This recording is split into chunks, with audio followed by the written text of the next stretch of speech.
Praise the Lord.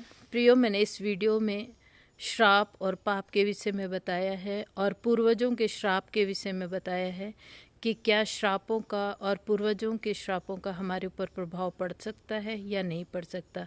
तो आप इस वीडियो को ज़रूर देखें और यदि आपको ये वीडियो पसंद आता है तो आप सब्सक्राइब कर लें ताकि मेरे और वीडियोस जो मैं डालूँगी आप तक पहुँचें, और लाइक करें और अपने लोगों को शेयर करें। प्रभु आप लोगों को आशीष दे। यीशु मसीह हमारे लिए श्रापित बने। यीशु मसीह ने हमें मोल खरीद लिया और व्यवस्था का जो श्राप हमारे ऊपर पड़ा हुआ था, जो व्यवस्था के अनुसार हमारे ऊपर श्राप था, हमारे पूर्वजों का श्राप था, हमारी गलतियों का दंड था, उस सब को यीशु मसीह ने मिटा दिया है प्रियो। अब जब यीशु मसीह ने बलिदान कर दिया, अपना जीवन दे दिया, हमें उस पाप से छुड़ा लिया प्रियो, उसने एक बड़ी कुर्बानी को दे दिया, ठीक है। हमारे लिए वो क्रूस पर चढ़ गया और काट पर भी लटकाया गया। तब क्या कारण है कि मसीह लोग उस श्राप और उस पाप का दंड जो व्यवस्था के अनुसार है उससे छुटकारा नहीं पा रहे हैं? समझ रहे हो आप कि जब यीशु मसीह ने हमारे लिए बलिदान अपने आप को कर दिया, कुर्बान कर दिया हमारे लिए, और हमने भी यीशु मसीह को उद्धारकर्ता करके ग्रहण भी कर लिया है। जब हम यीशु को उद्धारकर्ता करके ग्रहण कर लेते हैं तो हम क्या कहते हैं? मसीह हैं भाई। हमने मसीह को ग्रहण कर लिया तो हम भी मसीह हैं।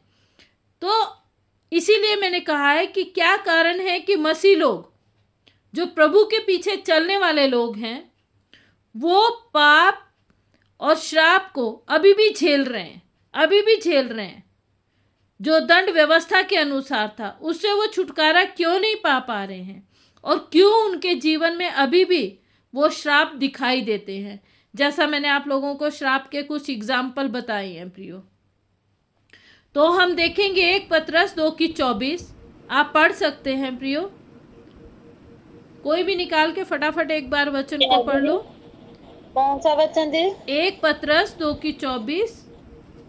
आप ही हमारे पापों को अपनी देह पर लिए हुए क्रूस पर चढ़ गया, जिससे हम पापों के लिए मरकर धार्मिकता के लिए जीवन बिताएं। हाँ, उसी के मार खाने से तुम छूटे हुए। हाँ प्रियो, अब हमने यीशु मसीह को उद्धारकर्ता करके ग्रहण कर लिया है, हम मसीह कहला रहे हैं, तो भी वह व्यवस्था का पाप जो है, व्यवस्था का दंड जो है, पूर्वजों का श्राप जो है, अभी भी हमारे ऊपर दिखाई दे रहा है। समझ गए? अभी भी हमें दिखाई दे रहा है कि हम उन्हीं समस्याओं में, उन्हीं बीमारियों में पड़े हुए हैं प्रियो, ठीक है। तो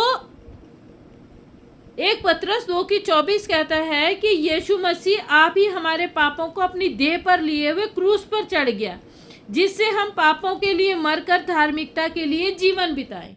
तो परमेश्वर क्या कहता है कि यदि तुम धार्मिकता के लिए अपने जीवन को नहीं बिताओगे, यीशु मसीह के अनुसार, धार्मिकता के अनुसार, यानी कि यीशु के कहे के अनुसार यदि आप लोग अपने जीवन को नहीं बिताओगे, तो मसीह होते हुए भी वो श्राप आपके ऊपर, वो दंड जो व्यवस्था के अनुसार है आपके ऊपर लागू रहेगा, क्योंकि आपने मिलावट की है। अब कारण बताया है कि परमेश्वर के दिए गए उद्धार को यदि आप सही रीति से ग्रहण नहीं करते हैं, अब यीशु मसीह ने क्रूस पर अपने जीवन को तो दे दिया है, आप यीशु मसीह को उद्धारकर्ता करके मान भी लिया है आपने, लेकिन आप अपने फायदे के लिए यीशु को इस्तेमाल कर रहे हो, और आपने परमेश्वर के उस उद्धार को जो परमेश्वर ने आपको दिया है, आपने उसे सही रीति से अगर ग्रहण नहीं किया है प्रियो, तो वो श्राप, वो पूर्वजों का श्राप आप पर बना रहेगा। दूसरा, यदि छुटकारे, चंगाई को आपने कबूल नहीं किया है कि यीशु मसीह ने मुझे चंगाई दे दी है। कई बार क्या करते हैं, मान लो हमें कोई बीमारी है, वो बीमारी हमारे ऊपर आई है, मान लो मुझे शुगर है, वो मेरी माँ को शुगर था, मुझे शुगर है, मुझे पता है कि ये मेरा श्राप आ गया, मुझे इस बात को ज्ञान आ गया कि ये मेरे पूर्वज का श्राप है जो मेरे ऊपर पड़ गया है, ये जेनेटिक है, तो पड़ गया है, अब मुझे इसको तोड़ना है। अब परमेश्वर ने क्या कहा है कि मैंने तुम्हारी सारी बीमारियों को, तुम्हारे सारे पापों को, ठीक है, मैंने अपने ऊपर उठा लिया और तुम्हें चंगाई दे दी है। लेकिन इसको हम केवल मुंह से ग्रहण कर रहे हैं प्रियो, केवल उसके बोले गए शब्दों से उसको अपने जीवन में लागू नहीं कर रहे हैं, उस पर मजबूती से विश्वास नहीं कर रहे हैं। हाँ, प्रार्थना तो कर रहे हैं कि हाँ प्रभु मुझे ये बीमारी है दूर कर दीजिए, लेकिन हम तोड़ नहीं रहे कि प्रभु तूने हमारे लिए अपने आप को श्रापित बन गया है, तू काठ पर लटकाया गया है, क्योंकि काठ पर लटकाया गया जो भी मनुष्य वो श्रापित है। प्रभु तू हमारे लिए श्रापित बना, इसलिए अब इस श्राप का हमारे ऊपर कोई अधिकार नहीं है। हमें उसे अपने जीवन में लेना है प्रियो, ग्रहण करना है, उसको कबूल करना है। और परमेश्वर क्या कहता है कि जो लोग मेरी उस कहे गए शब्दों को, मेरी बातों को, मेरी कुर्बानियों को संपूर्ण रीति से ग्रहण नहीं करते हैं, कबूल नहीं करते हैं, उनके ऊपर भी ये चीज़ें लागू रहती है, जिसका उनको उन समस्याओं को उनको झेलना पड़ता है, जबकि वो उनके लिए है नहीं है। लेकिन हम झेल कैसे क्यों रहे हैं? उन श्रापों को अभी तक हमारे जीवन में लागू क्यों रखा हुआ है? क्योंकि अभी भी हम व्यवस्था के अधीन हैं, क्योंकि हमें यीशु की बातों पर, यीशु के कुर्बानी पर अभी हमें संपूर्ण रीति से विश्वास नहीं आया है। तीसरा, अपने पापों और गलत कामों से मन नहीं फिराया है हमने। अब परमेश्वर क्या कहता है कि जब मैं तुम्हारा उद्धार करता हूँ, तो यीशु मसीह ने जैसे व्यवस्था में हमें आज्ञाएं मिली थी प्रियो, ठीक उसी तरह यीशु मसीह ने उस व्यवस्था की आज्ञाओं को नया करके हमें दे दिया है। लेकिन हमें कहा है कि तुम्हारे पाप चाहे जैसे भी हों, मैं अब तुम्हें कभी भी दंड की आज्ञा नहीं दूंगा। अब मैं तुम्हें कभी भी कोई रोग, कोई बीमारी नहीं आने दूंगा, मैं तुम्हें श्रापों के अधीन नहीं रहने दूंगा। लेकिन प्रियो, हम क्या कर रहे हैं? जब प्रभु ने कहा कि अब तुम्हें एक धार्मिकता का जीवन जीना है, तुम्हें एक पवित्रताई का जीवन जीना है, लेकिन हम प्रभु को मानने के बाद भी, प्रभु को जानने के बाद भी, उसकी शिक्षा लेने के बाद भी, प्रभु की कुर्बानी को भी जानने के बाद भी प्रियो, हम मिलावटी जीवन को जी रहे हैं। समझ रहे हो? दो तरफा जीवन जी रहे हैं। अपने पापों और गलत कामों से अभी भी हमने मन नहीं फिराया है, अभी भी वो चीज़ें हम पर हावी होती हैं, अभी भी वो चीज़ें हम पर आकर्षित होती हैं। जबकि परमेश्वर ने कहा है कि अब मैंने तुम्हें संसार से अलग कर दिया है, अब तुम संसार के नहीं हो, अब तुम नई सृष्टि बन गए हो। लेकिन प्रियो, हमें अपने आप को जांचने की ज़रूरत है कि जब हम यीशु मसीह के पास चल रहे हैं, यीशु मसीह के साथ चल रहे हैं, यीशु मसीह ने हमारे लिए इतनी बड़ी कुर्बानी दी है, तो क्या आज भी संसार की अभिलाषाएं, संसार की बातें, संसार का आकर्षण हमारे लिए प्राथमिकता तो नहीं है? पहला स्थान हम उसे तो नहीं दे रहे हैं। अगर हम उसे दे रहे हैं तो अभी तक हमने अपने पापों से और गलत कामों से मन नहीं फिराया है। जैसे परमेश्वर का वचन कहता है प्रियो, कि एक म्यान में दो तलवारें नहीं रह सकती। अगर तुमने यीशु मसीह को उद्धारकर्ता करके ग्रहण कर लिया है और तुम कहते हो कि हाँ प्रभु, तू मेरा प्रभु है, तू मेरे लिए सूली पर टांगा गया, तूने मेरे लिए अपना जीवन बलिदान कर दिया, आप सब कुछ कर रहे हैं प्रियो, लेकिन फिर भी हम बहुत सी बातें हैं प्रियो, आप जानते हैं बहुत सालों के बाद आज मैं उन बातों को छोड़ने की कोशिश कर रही हूँ। और जब मैं छोड़ने की कोशिश करती हूँ मुझे बड़ा आनंद आता है। जब लोग मुझे सताते हैं तो पहले मुझे क्रोध आता था और मैं सोचती थी कि ये गलत है और इसलिए इसको मैंने क्लियर करना है, इसको मैंने क्लियर करना है कि ये चीज़ गलत है तो गलत है।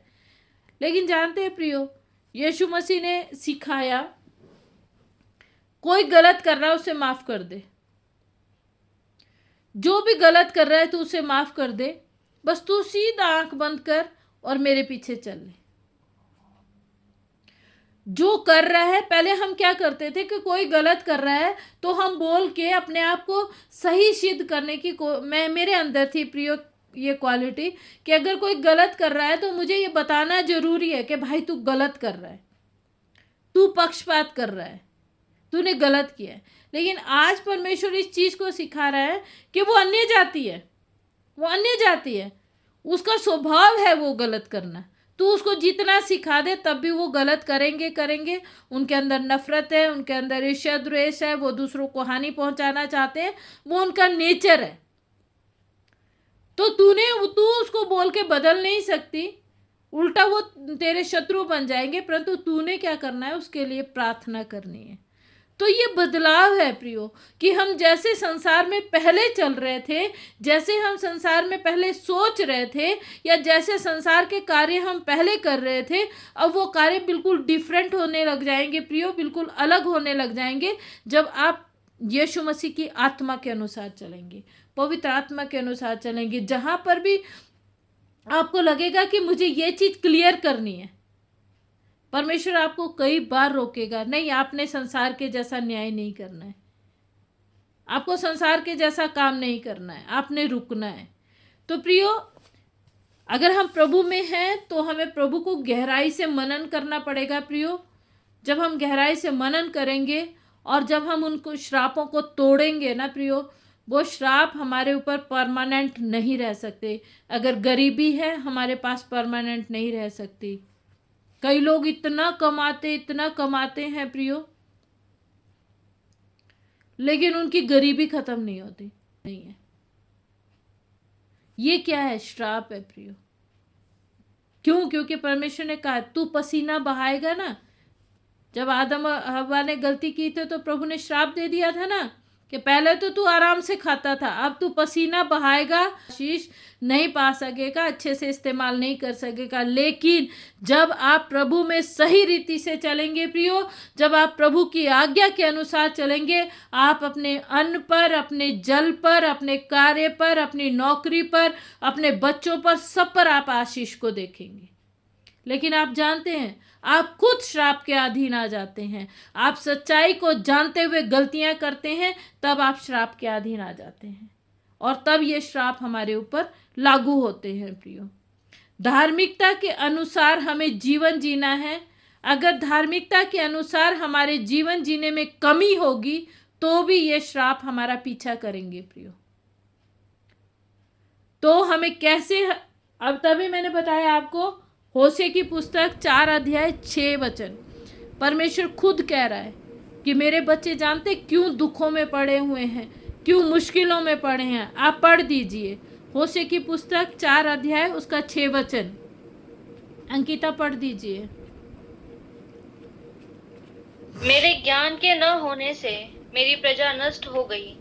तूने मेरे ज्ञान को तुच्छ जाना है, इसलिए मैं तुझे अपना याजक रहने के अयोग्य ठहराऊंगा। हाँ। इसलिए कि तूने अपने परमेश्वर की व्यवस्था को तज दिया है।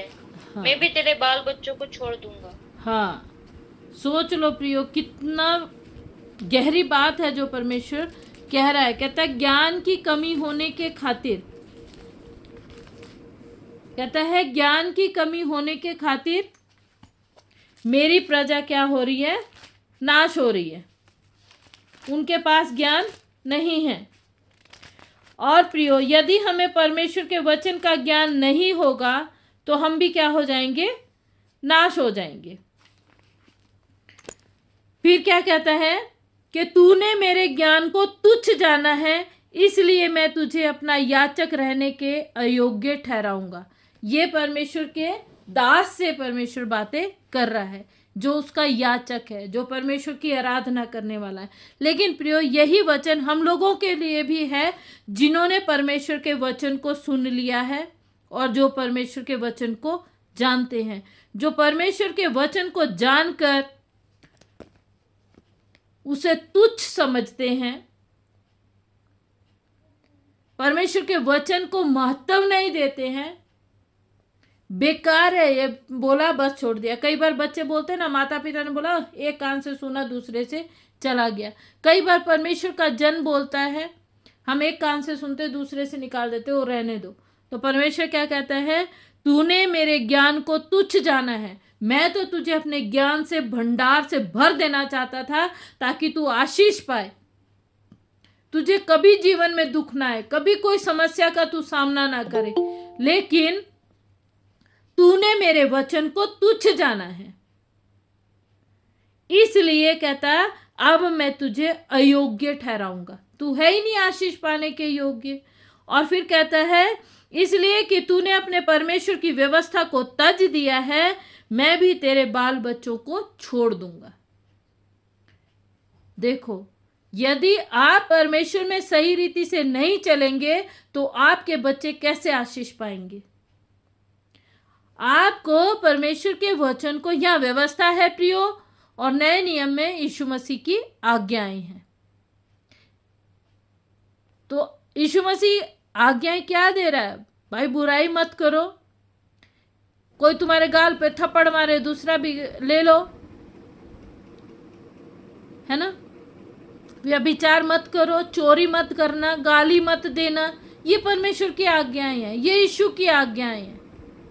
फिर यीशु ने बताया है कि स्वर्ग राज्य में कौन कौन मनुष्य है जो प्रवेश कर सकता है। तो ये प्रभु की आज्ञाएं हैं कि कैसे लोग उस स्वर्ग राज्य में जा सकते हैं, वो सब कुछ बताया हुआ है।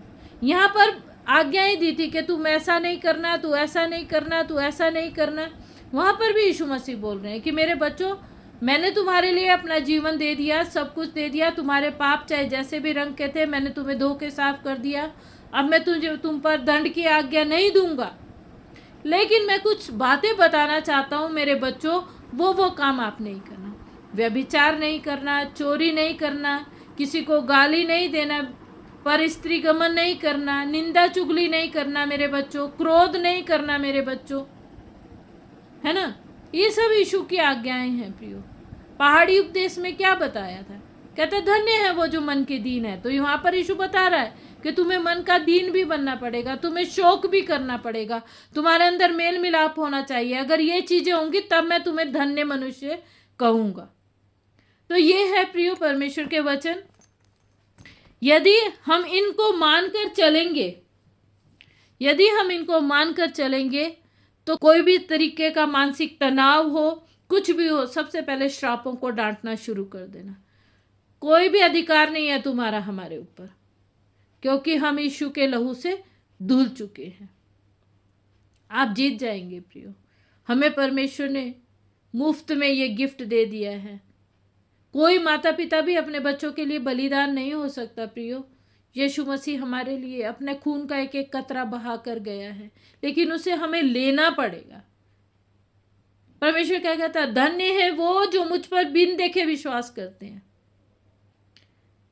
उसकी बातों पर अगर हम विश्वास करेंगे कि हाँ यीशु, जो जो तूने कहा, जो जो तूने किया वो हमारे लिए, हम इस बात को विश्वास करते हैं और लेते हैं, और हम तुझे अपना पिता, अपना परमेश्वर, अपना उद्धारकर्ता करके कबूल करते हैं और तेरे पीछे चलने का प्रण करते हैं। शैतान की हर एक शक्ति से हम युद्ध लड़ेंगे तेरी आत्मा के द्वारा, जैसे तने इफिसियों की पत्री 6 अध्याय में वो हथियार दिए हैं। हम उन हथियारों के द्वारा युद्ध लड़ेंगे और हम जीत जाएंगे। जानते हैं प्रियो, कोई भी पारिवारिक बीमारियां, कोई भी पारिवारिक श्राप, कोई भी शैतान की चाल, कोई भी टेंशन, चाहे बड़ी से बड़ी टेंशन ला के शैतान आपके सामने खड़ा कर देगा, आप जीत जाएंगे। तो परमेश्वर आप लोगों को इन वचन के साथ आशीष दे। आशीष आप पाएंगे, श्राप से आप लोग बच जाएंगे। इसलिए यीशु को सच्चे मन से प्रभु करके ग्रहण कर लो। अपना जीवन, प्रार्थना का जीवन, विनती का जीवन, परमेश्वर के साथ संगति का जीवन, पश्चाताप का जीवन और आज्ञाकारिता का जीवन, ये बना लो, आप जीत जाओगे। यीशु की कुर्बानी को, यीशु के बलिदान को सदा स्मरण रखो। जब आप याद रखेंगे यीशु के बलिदान को और यीशु की कुर्बानी को, तो आप बुराई से भी बच जाएंगे, पाप से भी बच जाएंगे, संसारिक अभिलाषाओं से बच जाएंगे। ये चीज़ें परमेश्वर की कुर्बानी आपको इन चीज़ों से बचा लेगी प्रियो। यीशु के पीछे चलते समय मिलावटी जीवन आपको जीने नहीं देगा। परमेश्वर आपकी अगुवाई करेगा। जहाँ भी आपके गिरने का खतरा होगा, यीशु उसी समय संभाल लेगा। आप नई सृष्टि होंगे प्रियो।